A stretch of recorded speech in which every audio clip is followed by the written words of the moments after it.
Hello student, this is Mala and welcome to my channel study with Mala ma'am. Students, आज के इस class में हम डिस्कस करेंगे असेसमेंट एंड इवैल्यूएशन। ठीक है, तो असेसमेंट का नाम आप लोगों ने पहले भी सुना होगा। ठीक है, आप लोगों ने किया भी होगा असेसमेंट। तो स्टूडेंट्स, ये टॉपिक जो है वो काफ़ी जो है बोर्ड टॉपिक है। ठीक है, छोटा सा टॉपिक नहीं है, लेकिन फिर भी हम कोशिश करेंगे कि इन्हें शॉर्ट टर्म्स में पहले एक बार समझ लें, उसके बाद हम MCQ सीरीज़ करें, क्योंकि विदाउट टॉपिक समझे आप जो है क्वेश्चंस को अटेम्प्ट नहीं कर पाओगे। इसीलिए हम जो है टॉपिक को एक्सप्लेन कर रहे हैं। बहुत मुश्किल है कि टॉपिक को जो है शॉर्ट वीडियो में समझाना, फिर भी हम जो है इसके अंडर के जितने भी पॉइंट्स हैं वो सारी चीज़ें शॉर्ट में आपको एक्सप्लेन करेंगे। स्टूडेंट्स, हम जो भी जो है वीडियो भी अपलोड कर रहे हैं वो आपके सीटेट एग्ज़ाम के लिए काफ़ी इंपॉर्टेंट है, क्योंकि सीटेट में आपको पता है पेडागोजी जो है वो आती है। आपके 150 मार्क्स के होते हैं आपके सीटेट के एग्ज़ाम। एक हमारा होता है प्राइमरी और दूसरा होता है हमारा अपर प्राइमरी में। एक 1 to 5 के लिए होता है और दूसरा आपका जो एग्ज़ाम होता है 6 to 8 के लिए। दोनों पेपर हमारे 150 मार्क्स के आते हैं।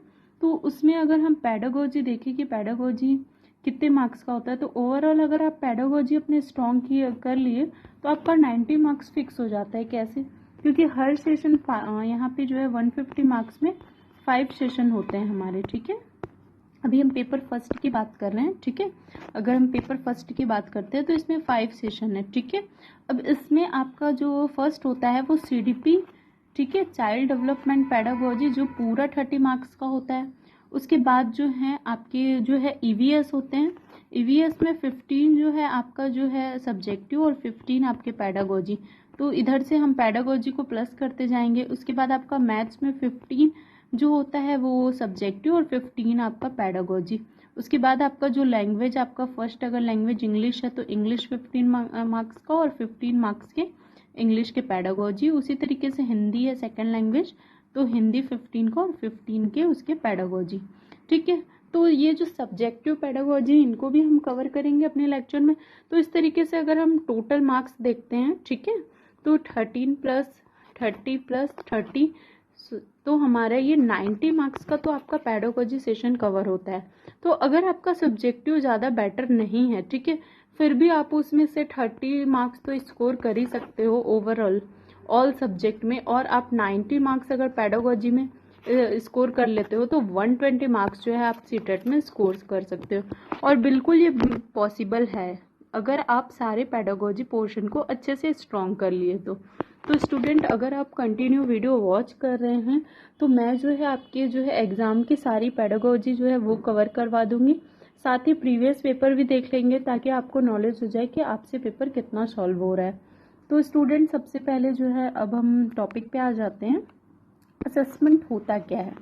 तो assessment is a part of curriculum. Okay, अब करिकुलम पे आते हैं। हमने करिकुलम से इसलिए स्टार्ट किया है ताकि हम असेसमेंट को आसानी से समझ पाएँ। ठीक है, और असेसमेंट और इवैल्यूएशन में क्या डिफरेंस है ये समझना ज़्यादा ज़रूरी है। ठीक है, तो सबसे पहले तो हम ये बता देते हैं, जो इवैल्यूएशन है वो पहले चलता था। ठीक है, पहले के टाइम जो होता है वो इवैल्यूएशन जो है वो पास्ट में चलता था। इसमें हम सिर्फ और सिर्फ बच्चों को जज करने के लिए, चेक करने के लिए इवैल्यूएशन करते थे। लेकिन अब जो प्रेजेंट में जो हमारा चल रहा है मूल्यांकन जो है वो असेसमेंट हो रहा है। ठीक है, प्रेजेंट में चल रहा है। इसमें मेन क्या है, सिखाने पे जोर है कि बच्चा क्या सीख रहा है। ठीक है, और ये एक रेगुलर प्रोसेस है। जो है इवैल्यूएशन जो है एक लास्ट में कर लिया जाता था बच्चे का, पर असेसमेंट जो है वो एक रेगुलर प्रोसेस है। ठीक है, अब असेसमेंट स्टार्ट कैसे हुआ ये जानते हैं।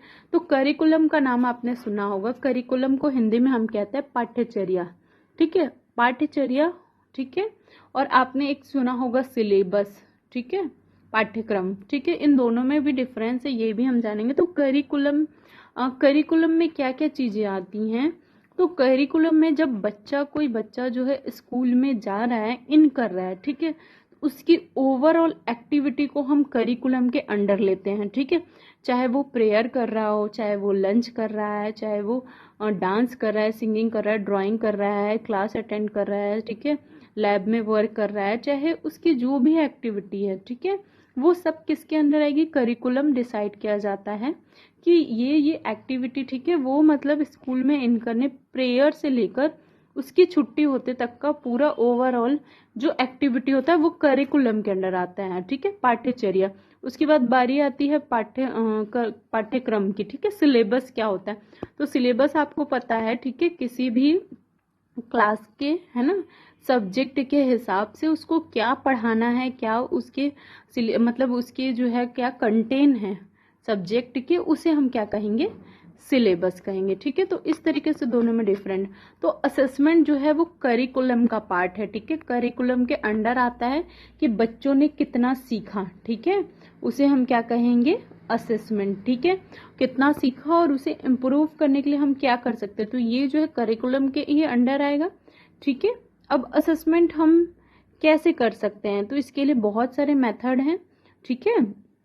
जो बच्चों को हम किसी एक्टिविटी करवा कर हम उसका असेसमेंट कर सकते हैं, ठीक है। और उसमें हम क्या कर सकते हैं, बच्चों को कोई प्रोजेक्ट देकर कर सकते हैं, उसकी जो है नॉलेज हम और किसी भी तरीके से चेक करना हो तो कुछ कंपटीशन करवा सकते हैं, ठीक है, इस तरीके से। लेकिन असेसमेंट के दौरान हमें किसी बच्चों को लेबलिंग नहीं करना, ठीक है। लेबलिंग का मतलब होता है किसी बच्चों को ये नहीं कहना कि तुम वीक हो, ठीक है, तुम जो है स्लो लर्नर हो, इस तरीके से लेबलिंग नहीं करना। स्टूडेंट्स अब जानते हैं सीसीई, ठीक है, कंटिन्यूअस एंड कॉम्प्रिहेंसिव इवोल्यूशन, सतत एवं व्यापक मूल्यांकन क्या होता है, ठीक है। सीसीई के बारे में जानते हैं, सतत एवं व्यापक मूल्यांकन क्या होता है। तो आपको पता है कि लर्निंग जो होती है, ठीक है, वो कंटिन्यूअस होती है, ठीक है। बच्चा जो है वो कंटिन्यूअसली किसी चीज को सीखता है, साल के एंड में हम उसका इवेल्युएशन कर रहे हैं, ठीक है। तो ऐसा नहीं है कि वो साल के एंड में ही चीजों को सीख लिया है या सीख गया, ठीक है।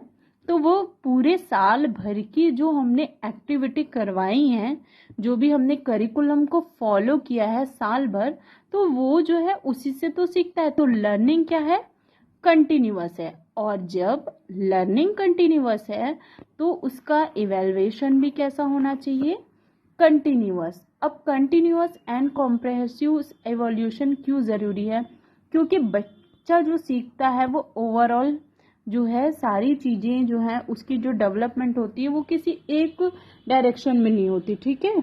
बहुत सारी चीज़ें जो है वो सीखता है किसी भी लर्निंग प्रक्रिया जब चलती है उसके लिए, तो ठीक है। तो इसीलिए जो है जो इवेल्युएशन है वो कंटिन्यूअस एंड कॉम्प्रिहेंसिव इवोल्यूशन होना चाहिए, ठीक है। अब इसके अंदर आप लोगों ने सुना होगा एक असेसमेंट जो हमारा होता है, एक होता है फॉर्मेटिव और दूसरा होता है समेटिव, ठीक है। तो इसे आप ध्यान से समझेंगे ताकि आपको इसमें मिस्टेक ना हो। फॉर्मेटिव असेसमेंट क्या होता है, ये ड्यूरिंग टीचिंग लर्निंग चलते रहता है, ठीक है। मतलब जब हम पढ़ा रहे हैं तब ये चलते रहेगा हमारा फॉर्मेटिव असेसमेंट, ठीक है। टीचिंग लर्निंग के दौरान अगर हम असेसमेंट कर रहे हैं उसे हम क्या बोलेंगे, फॉर्मेटिव असेसमेंट, ठीक है। अब ये क्या हो सकता है, हम बच्चों की जो ग्रुप एक्टिविटी जो बच्चे कर रहे हैं, ठीक है, उनको कोई प्रोजेक्ट वर्क दिया गया है, तो ये सब चीज़ों को हम क्या करते हैं, एक असेसमेंट हम इसका करते हैं जिसको हम बोलेंगे फॉर्मेटिव असेसमेंट, ठीक है। और समेटिव असेसमेंट क्या होता है, समेटिव असेसमेंट जो होता है एंड ऑफ द टीचिंग किया जाता है, ठीक है। अगर क्वेश्चन आए कि एंड ऑफ द टीचिंग में कौन सा असेसमेंट होता है, टीचिंग होने के बाद हम जो एंड में जो असेसमेंट करते हैं वो हमारा क्या है, समेटिव असेसमेंट, ठीक है। और ड्यूरिंग टीचिंग हमारा चलता है फॉर्मेटिव, इसमें हम बच्चों को पेन पेपर टेस्ट के थ्रू जज कर सकते हैं, ठीक है। इसमें हमें इंडिविजुअल एक्टिविटी करवानी पड़ती है, इंडिविजुअली बच्चा क्या कर रहा है, ठीक है। ओवरऑल इन पर्टिकुलर इंडिविजुअली उन्हें उनके एग्जाम लिए जाते हैं अगर, तो वो साल के एंड में अगर एग्जाम हो रहा है तो वो किसका पार्ट हो जाएगा, समेटिव असेसमेंट का, ठीक है। अब आप लोगों ने सुना होगा स्कोलेस्टिक एंड को स्कोलेस्टिक, ठीक है, स्कोलेस्टिक और को स्कोलेस्टिक, ठीक है, शैक्षिक और सहशैक्षिक, ठीक है। ये जो क्षेत्र है ये क्या होता है, तो देखो स्कोलेस्टिक में हम क्या कर सकते हैं, दोनों में हम इसमें क्या कर सकते हैं, सुधार कर सकते हैं शैक्षिक क्षेत्र में, मतलब। और देखिए स्कोलेस्टिक मतलब जो होता है, हम जो फाइनली उसका जो एग्ज़ाम या रिटर्न जो हमने लिया है, ठीक है, उसके बेसिस पे हम जो है उसको स्कोलेस्टिक प्लेस को उसका डिसाइड करते हैं, ठीक है। अब नेक्स्ट आते हैं जो है कुछ टीचिंग मेथड जो हम यूज़ करते हैं, ठीक है। को स्कॉलस्टिक तो आपको पता है, ठीक है। बच्चा जो है बाकी चीज़ में कैसा है, मोरल डेवलपमेंट उसकी कैसी हुई है, ठीक है, रिस्पॉन्सिबिलिटी में कैसा है, ठीक है, अनुशासन में कैसा है, तो वो सारे एरिया इसको स्कॉलस्टिक में आते हैं, शैक्षिक क्षेत्र में आता है, ठीक है।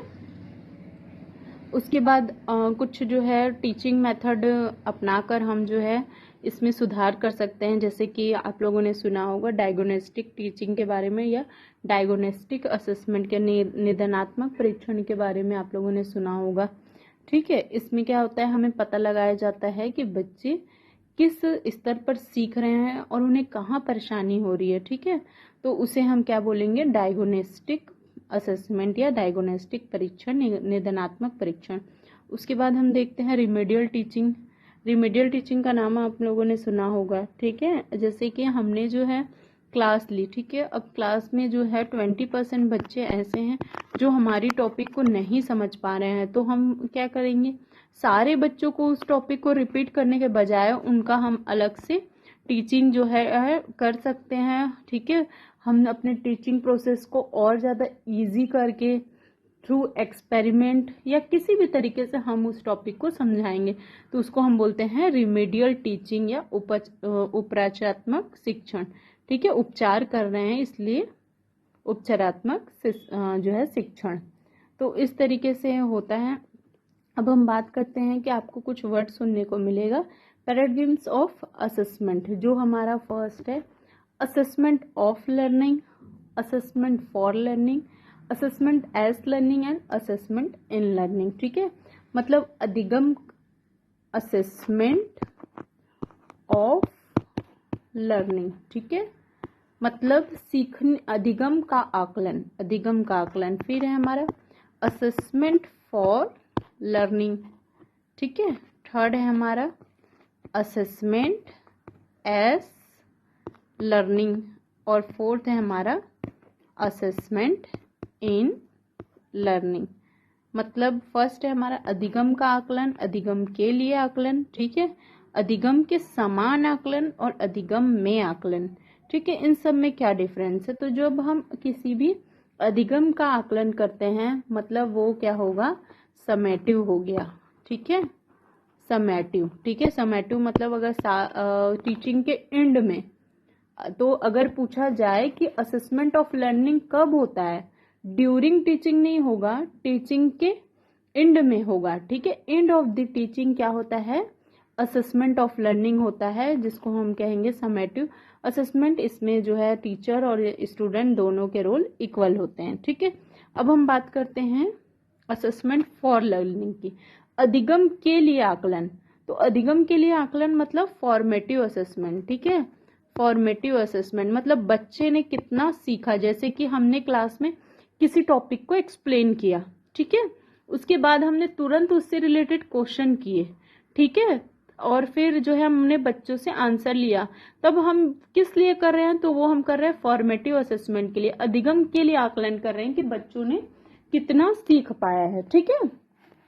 और अगर हम एंड में, साल के एंड में कोई एग्जाम ले रहे हैं तो असेसमेंट ऑफ लर्निंग होगा, ठीक है। नेक्स्ट है हमारा असेसमेंट एज लर्निंग, अधिगम के समान आकलन, ठीक है, अधिगम के समान आकलन। तो ये जो है वो सेल्फ असेसमेंट होता है, अगर बच्चा जो है खुद का असेसमेंट कर रहा है तो वो हो जाएगा अधिगम के समान आकलन, कि हम जो है पीछे हो गए हैं, ठीक है, उन्हें लगता है कि हमसे अब जो है अपनी जो मिस्टेक्स हैं, ठीक है, उन्हें वो करेक्ट करते हैं, अपने जो है पीयर का वो असेसमेंट कर रहे हैं, ठीक है, अपने फ्रेंड सर्कल में अपने पीयर्स का वो असेसमेंट कर रहे हैं, तो वो क्या होगा, असेसमेंट एज लर्निंग, अधिगम के समान आकलन। और लास्ट है हमारा असेसमेंट इन लर्निंग। तो असेसमेंट इन लर्निंग में क्या होती है, अधिगम में आकलन, ठीक है। इसमें क्या होती है, जो टीचर का रोल जो होता है वो बहुत ही कम होता है, ठीक है, इसमें जो है स्टूडेंट का रोल ज़्यादा होता है, ठीक है। इस टीचर जो है सिर्फ और सिर्फ जो है उसे गाइड कर सकते हैं, बाकी जो है इसमें भी पूरी तरीके से स्टूडेंट का रोल रहेगा। तो काफ़ी सारी चीज़ें हमने डिस्कस कर ली। अब स्टूडेंट्स जो है ये टॉपिक तो काफ़ी जो है लंबा है, ठीक है, अभी हम जो है कुछ क्वेश्चन कर लेते हैं, ठीक है, फिर अगर बीच में जो है इनसे रिलेटेड जो और भी चीज़ें हैं उसे मैं एक्सप्लेन कर दूंगी। तो क्वेश्चन नंबर फर्स्ट है हमारा आकलन। ठीक है, आकलन क्या होता है, असेसमेंट क्या होता है, बच्चों को लेबल करना, ठीक है, और वर्गीकृत करना की अच्छी रणनीति है, मतलब उनको कैटेगराइज करने के लिए अच्छा काम आता है आकलन, ऐसा तो नहीं है। ठीक है, बच्चों को लेबलिंग जहां पे आया वो गलत हो जाएगा वो वर्ड। ठीक है, सेकेंड है बच्चों में जो है कॉम्पिटिटिव जो है भावना को पैदा करना, एक्टिव करना, तो ऐसा भी नहीं है। ठीक है, सीखने को सुनिश्चित करने के लिए तनाव और दबाव को उत्पन्न करना, तो ऐसा भी नहीं है। ठीक है, हमें यहाँ प्रेशर वाली बात है तो बिल्कुल गलत है।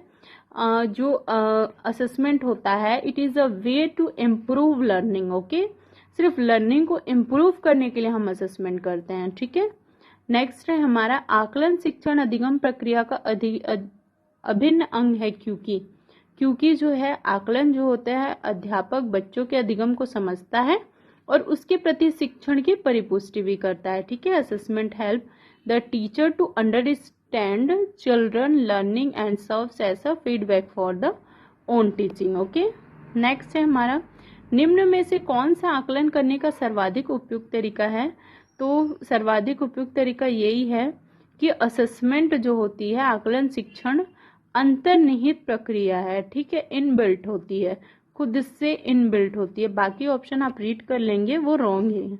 नेक्स्ट है हमारा कक्षा परिणामों में अच्छा प्रदर्शन करने में एक बच्चे की असफलता हमें इस विश्वास की तरफ ले जाती है कि अगर हमने जो है किसी चीज को किया है पर एग्जाम या टेस्ट लिया है, ठीक है, अगर बच्चा उसमें फेल हो जाता है तो हमें इस चीज से क्या समझ में आता है कि पाठ्यक्रम शिक्षण पद्धति तथा आकलन की प्रक्रियाओं पर विचार करने की आवश्यकता है, बिल्कुल है।